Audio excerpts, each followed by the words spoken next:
What's up, what's up, what's up? Greetings, greetings. This is Unfiltered Inner Child. So you know that it's about to be something that, again, is not filtered, as you can see. Let me jump right into this, put the seatbelt on. Give gratitude to source and so forth. Let me put this phone right here. But, anywho, I'm gonna jump right into this.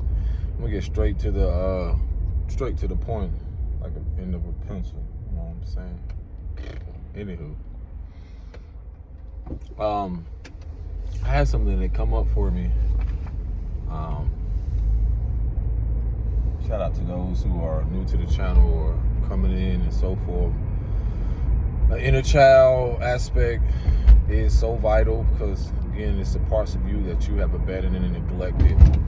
If you have experienced traumas, if you haven't, it's to bring you into the world of people who possibly have, that were unaware, and then you were unaware of them, and you probably most likely didn't even realize that they have had abandonment wounds or something like that. And what you probably may have called a friendship probably ended up in something where it was probably self-sabotaged by someone with abandonment wounds. I don't know where that was coming from, but I had to channel that I received.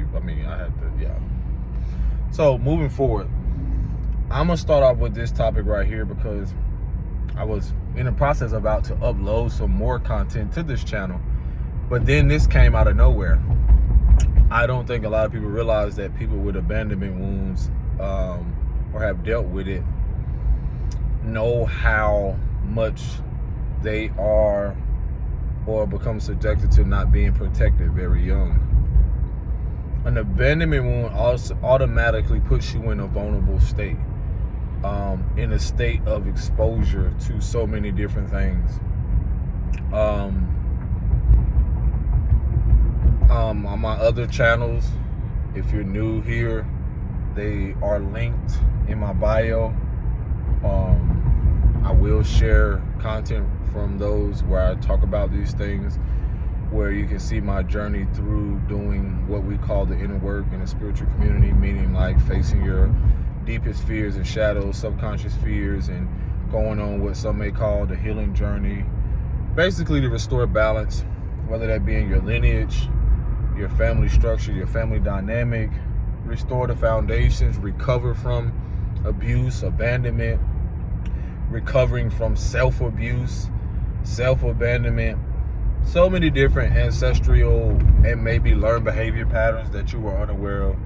So a lot of what I do here is talk about my own lived experiences. I vlog, I record, whatever it is. And the reason why this is so limitless and so beautiful and abundant is because I'm already aware of who and why I'm supposed to be doing this.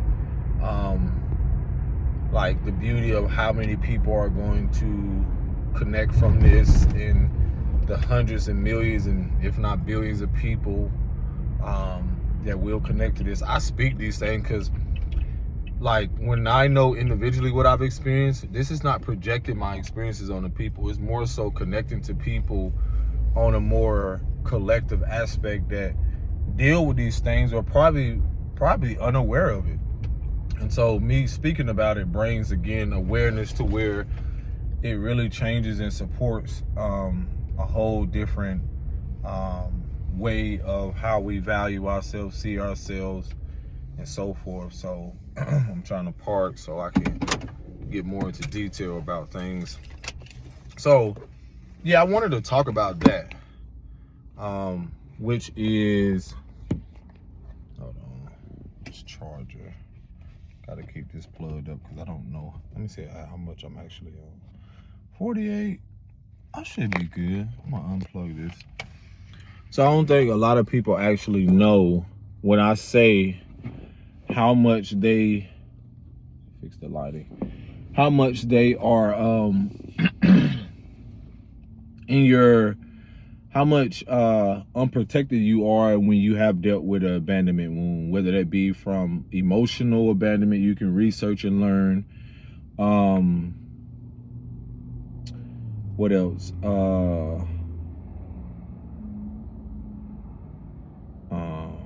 I got so distracted by this sign where it says new patients welcome. And I think about the word patience, like when you're patient on something. But my idea from that is like, you have to be patient because of an appointment. And you have to set things, and then you just never know, something unexpected could happen from that. But it also made me think about, you have to develop a new patience or patience for something when you're going through something. Like your patience, where there used to be, people who don't know the term, like my patience is thin, meaning like there's typically going to be a reaction from that, like something reactive. But the new patient thing is more so like having me thinking about, like when you're coming into this, and you're never going to leave the same from the messages, whether that be you receive it or not, you're still never going to be the same. So you have to develop a new profound patience for yourself and grace. So the abandonment wound, so again, a lived experience. I talk about my lived experience. I had a moment earlier with my son, and we didn't have this when we were young. And that's why I love this, because the inner child is literally, oh my God, I'm seeing so much synchronicity. I don't know if people were into repeated numbers or just the numbers and signs. It's like 4 9s on this card tag. But anywho, and that 9 is the like highest numbers of complete. Okay, this is so many signs right now. I'm supposed to see stuff, bro.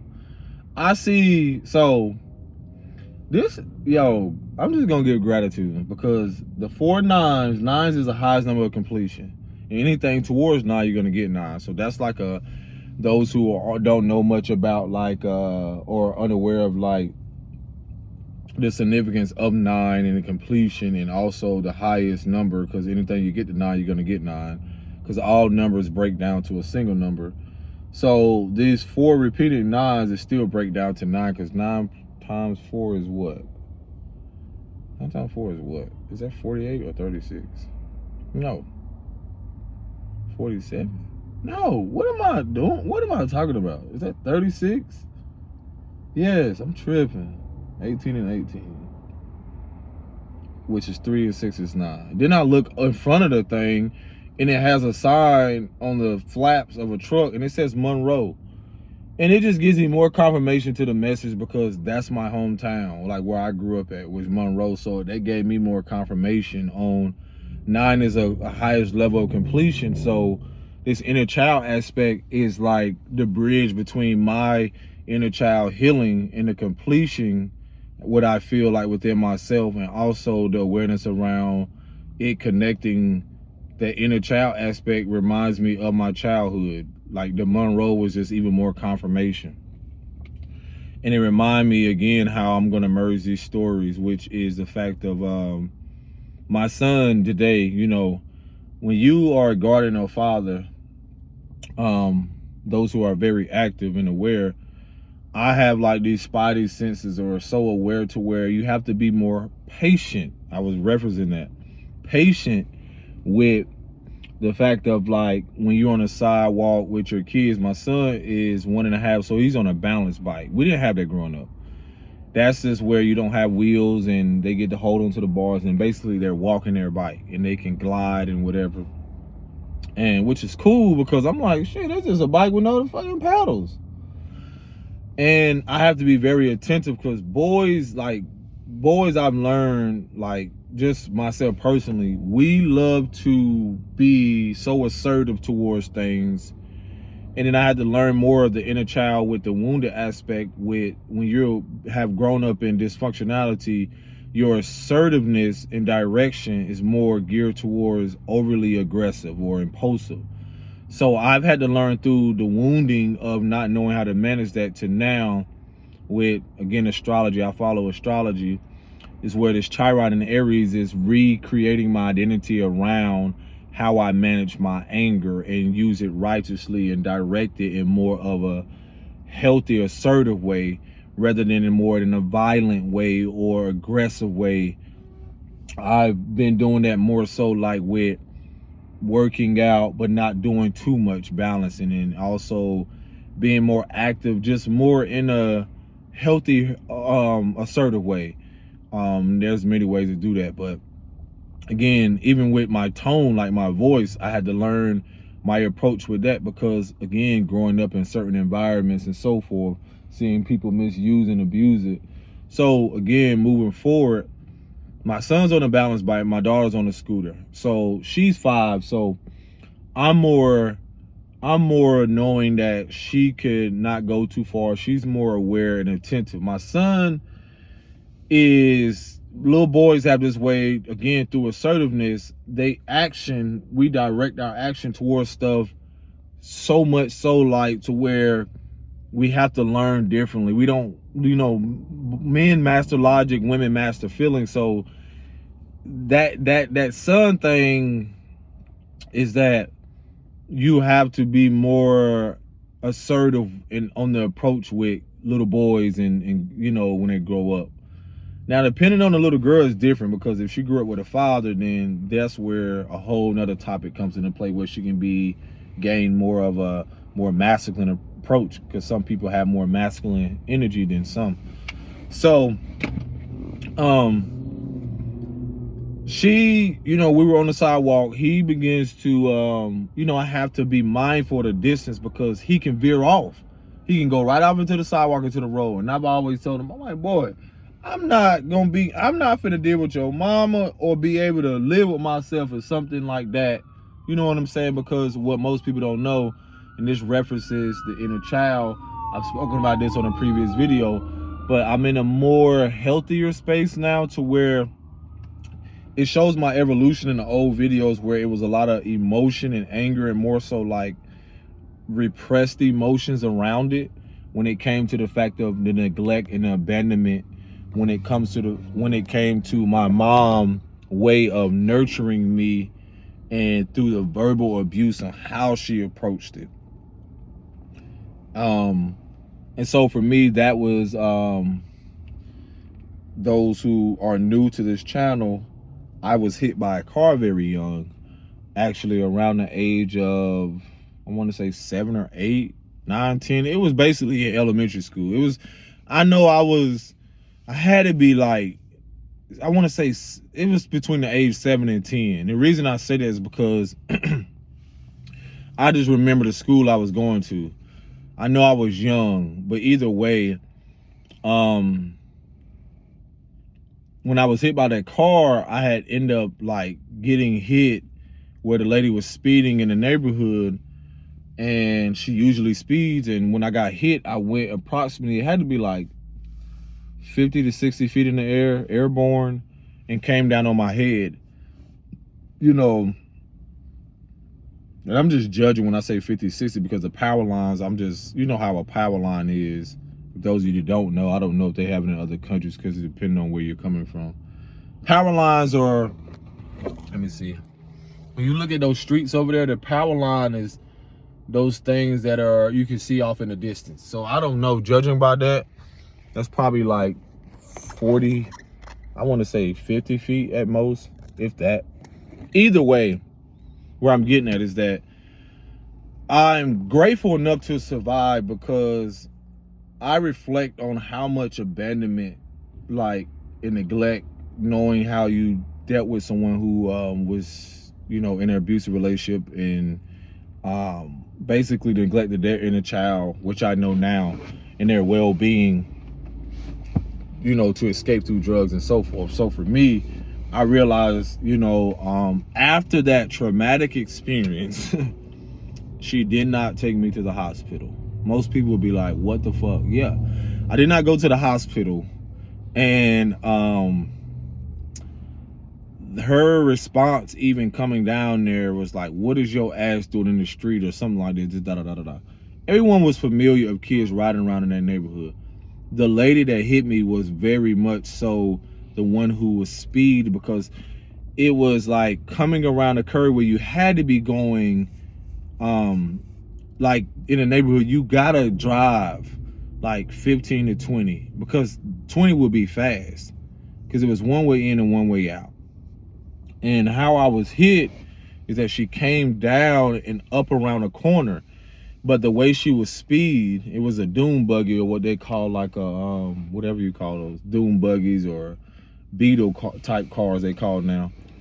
And I don't even know what happened after that. I just know that I was in shock, because I remember specifically getting hit, being in shock, and people walking me up, and just her response alone just shows you how the neglect in itself of somebody themselves, and just you having the attention on you, and them forcing themselves to, are you okay, this and that. That was even more traumatic at that moment, because no one really cared enough, like, if I was okay after that.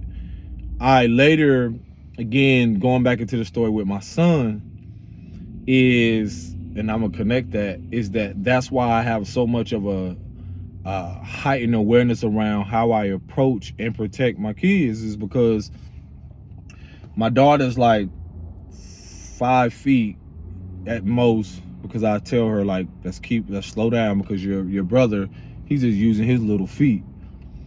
And when we were walking, well, I was walking, and I took the stroller, because the stroller for me is more of a way of, like, the way how fast he is already being 1.5 is utterly ridiculous, because his feet so quick, and plus we're both, his mom and I, are athletic. The way he tries to, if you ever notice a balance bike, and if you probably don't know, it's so easy for you to just do this and then use your feet to turn off and do that. So for him, I had to make sure that when I have the stroller, that I can stop in front of him, push it in front of him or her, for a way of protection.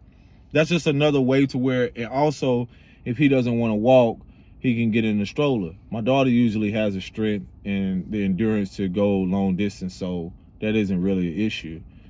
He does as well, but it's more so like his impulsiveness or his assertion towards things without really, if you know a child that young, they're not as aware as you are. So it's a greater responsibility. So he's more so like, I have to keep telling him, come on, like, come on, dude, because he'll stop, look around, listen for a dog. They're so attentive. Like, I don't think people realize, like, when I talk about this inner child stuff, y'all gotta realize, like, we are like sponges, and it's like energy. You're soaking up things. It's almost like I'm gonna use reference like a black hole. You're soaking up so much, pulling in so much, like, information and data and so forth. And you're uploading. It's like a child, like, you're looking at this. It's the world is new. The whole world as they know it is new. And when you have children, your world is new. And when you don't see how people can grasp the concept of the fact of, like, depending on their woundedness, they might see it as a burden. They may see that their world is not a priority. Now I'm diving into something deeper, to where with some mothers and fathers or caregiver guardians or whatever, in their abandonment wounds, or in their whatever it is that they didn't face growing up, or whatever their unhealthy patterns is with their mother and father, it's almost like the attention has to be on them. And when they feel like they don't get it, and this is where you can see play out in patterns or loops of generational trauma or intergenerational trauma, is where you see people who have children who are not healed within themselves, and when they have a child, they feel burdened, because what really opens up or comes up that's an insecurity is the fact that the focus is not on them anymore. So you see this play out through a lot of elders or people who, again, most likely it highlights an abandonment wound, whether emotionally, mentally, and so forth. I've seen this almost like tick for tack competitiveness, play out through people when a child comes, because that child is so pure and innocent.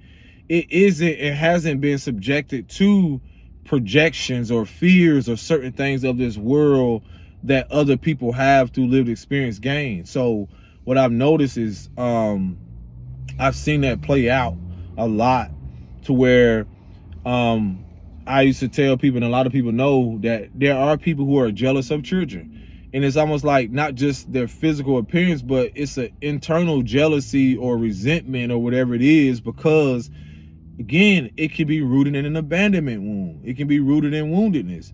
So moving forward, the reason I say that is because so with my son is I've noticed like I have to manage him a little bit more, and I have to tell my daughter that I say he's smaller, baby. We got to be patient. We got to, this and that. So her world has to adjust. My world is new, and I have to adjust to their worlds. There are two different individuals. They're two different individuals. So for some of y'all need to say this, you as a child, your mother and father, some of them people, whoever, never adjusted. Or sometimes your mother and father, whomever was in your life, the prominent parental figure, didn't have an opportunity to adjust.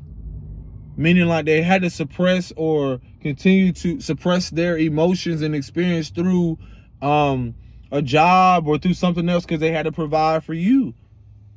Or they had to do things, and I'm not saying it's your fault, because it's the inability for people to take accountability in their role of how you brought this child in this world and what did you do and so forth. Were you ready?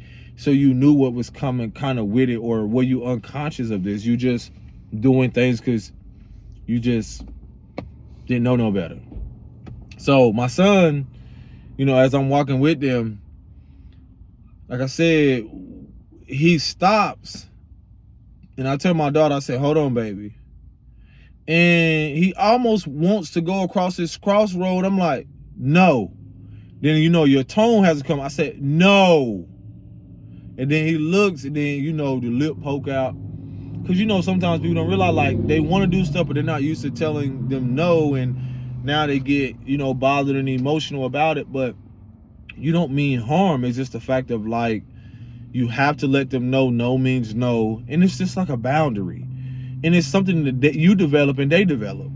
So this is why I say, if you dealt with any type of emotional abandonment young, that is a form of your mother or mother or father, whomever it was, their lack of boundaries programmed you subconsciously not to have any.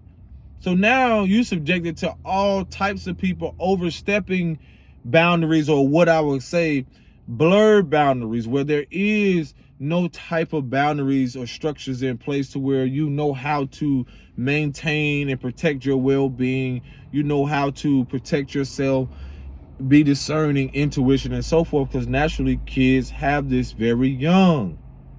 But parents or guardians are a part of restabilizing that, or making sure, as a guide, as a guardian, to make sure that they have these things or stay focused or stay consistent, and that reflects them as well. So a lot of us never had people that were consistent. They were more consistent in being inconsistent with being dysfunctional or being unstable. So so with that, he almost goes off, and I had to tell him no. Then he started like tearing up and crying. I said, it's okay, son, but I'm letting you know, I'm not finna let nothing happen to you, especially like the responsibility with that. And I said, you need a hug. And I hug him, and he gets back on the bike. But it's like certain things like that is very important. It's very vital, because to whom is given, much is required. And the reason I use that statement is because a lot of people overlook the fact of, you were given to your mother and father for whatever karmic reason, karmic lessons, something that they need to see the bigger picture. Some people never saw the bigger picture because they were so consumed by their own insecurities, or the lack of being nurtured, or never being nurtured at all. Them never receiving basic human needs. Them never receiving nurturing. Them never receiving a genuine support system. And again, when you have dealt with abandonment wounds and so forth, when you're raising yourself, you are your first line of defense and support. I had put some applesauce in the thing. I'm one of my favorites as a child. Inner child thing.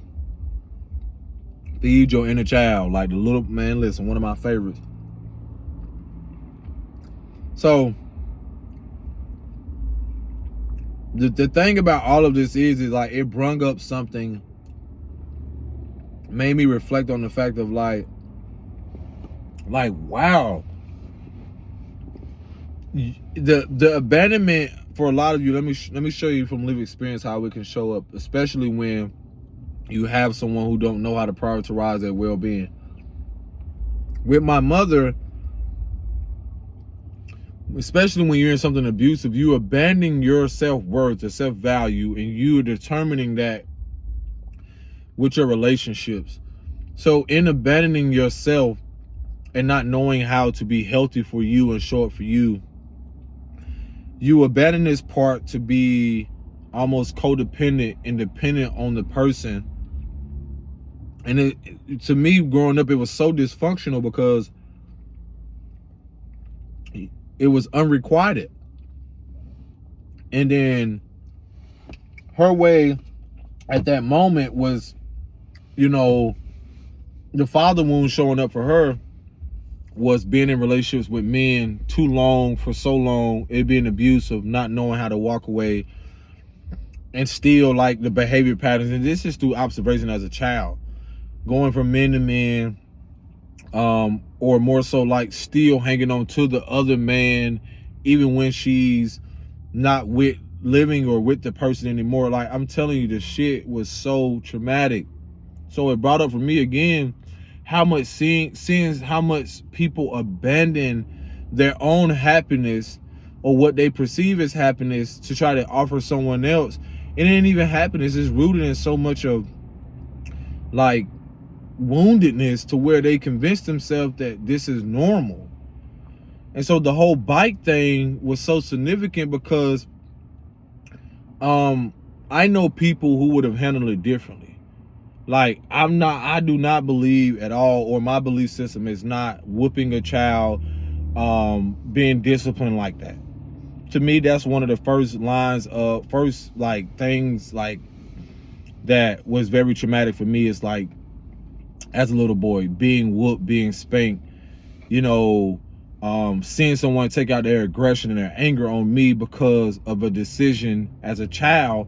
And this is a way how beyond the abandonment wounds, you realize a lot of that resentment, a lot of the pain of that person in taking it out on you has nothing to do with you as a child.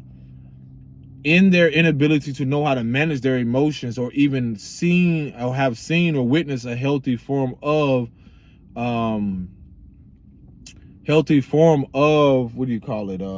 discipline, that's their own way of showing it. And so for me, that was another way. Like, again, with my mom, after the being hit by the car, just her approach was even more traumatic. In that moment, I'm deserving of nurturing, and are you okay? At least, no. And so with that, again, just that environment, that living situation then was so traumatic for so long, because you saw people do so much of the most wickedest things. And again, this goes back to self-worth and value.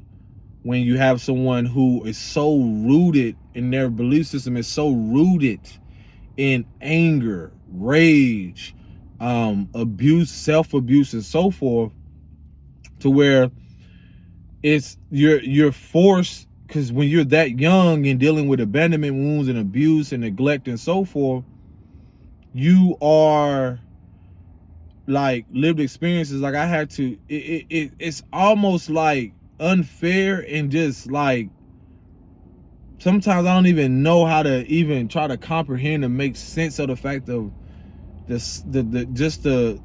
psychological warfare, the spiritual warfare, or even just the fact of like, how could someone succumb to just so much anger and so forth, or just wickedness almost, And again, it's just wow how you realize like how much you've made it out, and again, to become and spread your word and share your message, because there are some people out there that don't know any better.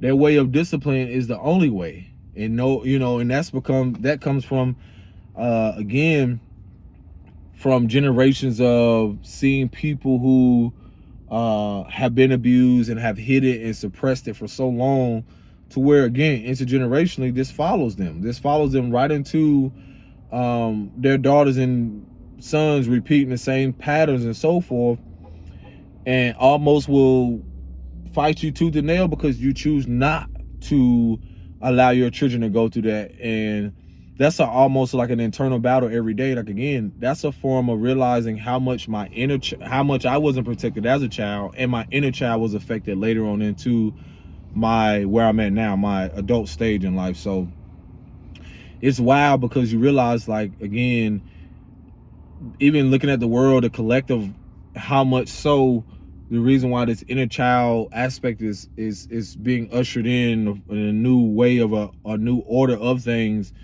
is because it's going to shift the perspective on what we value, how we protect ourselves. And that connects to more even deeper.